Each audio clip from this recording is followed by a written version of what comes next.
Hello everyone, Ramya, Assistant Professor of CSC Department from Rohini College of Engineering and Technology, subject code CS3501, Compiler Design, Unit 4, Topic, Basic Blocks and Flow Graphs.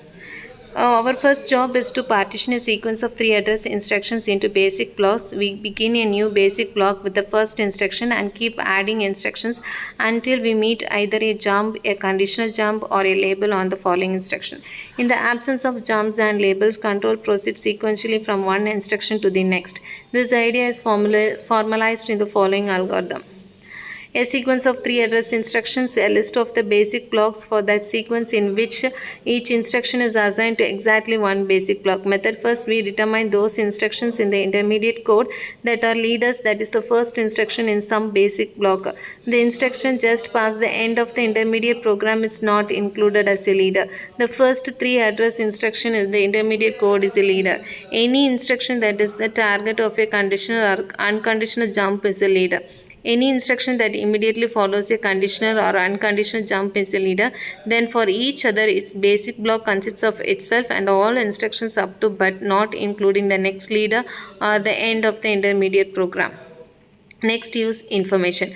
Knowing when the value of a variable will be used next is essential for generating good code. If the value of a variable that is currently in the register will never be referenced subsequently, then that register can be assigned to another variable. The use of a name in a 3-address statement is defined as follows. Suppose 3-address statement I assigns a value to x. If statement j has x as an operand and control can flow from statement I to j along a path that has no intervening assignments to x. Then we say statement j uses the value of x computed at statement I. We further say that x is live at statement I. Algorithm: input a basic block B of 3-address statement. We assume that the symbol statement initially shows all non-temporary variables in B as being live on exit. Output: at each statement I x is equal to y plus z in B, we attach to I the liveness and next use information of x, y and z method. We start at the last statement in B and scan backwards to the beginning of B. At each statement I x is equal to y plus z in B, we do the following: attachment to statement I the information currently found in the symbol table recording the next use and liveness of x, y and z. In the symbol table, set x to not leave and no next use. In the symbol table, set y and z to leave and the next uses of y and z. Here we have used plus as a symbol representing any operator if the 3-address statement I is of the form x is equal to plus y or x is equal to y. Flow graphs. Once an intermediate code program is partitioned into basic blocks, we represent the flow of control between them by a flow graph. The nodes of the flow graph are the basic blocks. There is an edge from block B to C, block C, if and only if it is possible for the first instruction in block C to immediately follow the last instruction in block B. There are 2 ways that such an edge could be justified. There is a confidential or unconditional jump from the end of B to the beginning of C. C immediately follows B in the original order of the 3-address instruction and B does not end in the unconditional jump. Often we add 2 nodes called the entry and exit that do not correspond to executable intermediate instructions.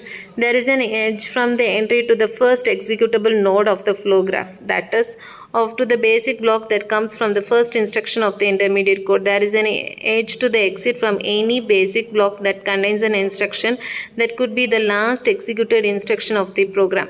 If the final instruction of the program is not an unconditional jump, then the block containing the final instruction of the program is one precedence of the exit, but so is any basic block that has a jump to code that is not part of the program. This is the basic block diagram. It shows in the diagram. The entry points to basic block B1 since B1 contains the first instruction of the program. The only successor of B1 is B2 because B1 does not end in an unconditional jump and the leader of B2 immediately follows the end of B1. Block B3 has 2 successors. One is itself because the leader of B3 instruction 3 is the target of the conditional jump at the end of B3 instruction 9. The other successor is B4 because control can fall through the conditional jump at the end of B3 and next enter the leader of B4. Here the P6 points to the exit of the flow graph. Since the only way to get code that follows the program from which we constructed the flow graph is to fall through the conditional jump that ends B6.